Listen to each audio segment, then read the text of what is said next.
Pia Wurtzbach, Kylie Verzosa at Catriona Gray, mga Pinay beauty queens na nasungkit ang corona sa international pageant scene. Ang secret sa kanilang winning catwalk, care of the greatest showman, Jojo Bragais.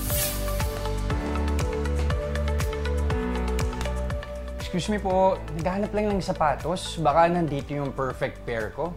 Welcome to Bragais Shoes! Jess, malay mo, eto na ang iyong perfect pair. Pero teka, tama ba tong pinasok ko? Parang puro pambabae yung mga sapatos dito ah. Ayun naman pala, may sandals ding panlalaki. Ang tawag namin dito, manjators. So Manjators? Parang a different take on the gladiator. But isa lang kasi yung core ng Bragais na nilalaro namin, height enhancing in general.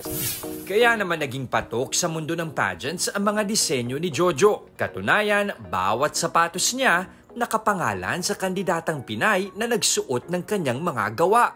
Ito, the latest one, pinangalan namin kay Michelle D. Ito yung pinangalan ko kay Jessa. Parin, ito, Maxine. Eto, Maxine. Pero alam niyo bang zero knowledge sa paggawa ng sapatos ang tubong albay at licensed nurse na si Jojo? Ang unang hakbang niya sa paggawa ng sapatos, nagmula pala sa pagkasawi sa pag-ibig. Dahil sa matinding depresyon, pinadala siya ng mga magulang sa kanyang tita sa Binangonan, Rizal noong 2013. Pero dito pala siya makahahanap ng bagong pag-ibig sa isang lumang shoe factory. Sumugal siya ng 80,000 pesos para muling buhayin ang pagawaan, katulong ang dalawang sapatero. Then, eventually, parang mga 2 months after ko ginawa yung shoes, nagkaroon ako ng kliyenteng merong pescabos. Yung foot deformity siya, na nakaganito yung paa. Then, nung nagawa ko yung shoes, umiyak yung nanay and then niyakap niya ako. Then that time, parang sabi ko, hindi pala ako ganun ka-talunan in life. So parang nagkaroon ako ng panibagong direction na meron pa pala akong silbi, like I matter. Magmula noon, 4 na taon siyang nag-supply ng mga sapatos sa iba't ibang brands. Pero nagbukas ang mas malaking pintuan nang minsan siyang lapitan ng kaibigang beauty queen. Yung kaibigan ko, Yvette Santiago, is training for Binibining Pilipinas 2014. So magkaibigan kami sa Bicol, sa pageant, we host shows together, magkakasama kami. Tapos yung boyfriend niya, close friend ko, nasa nursing field din.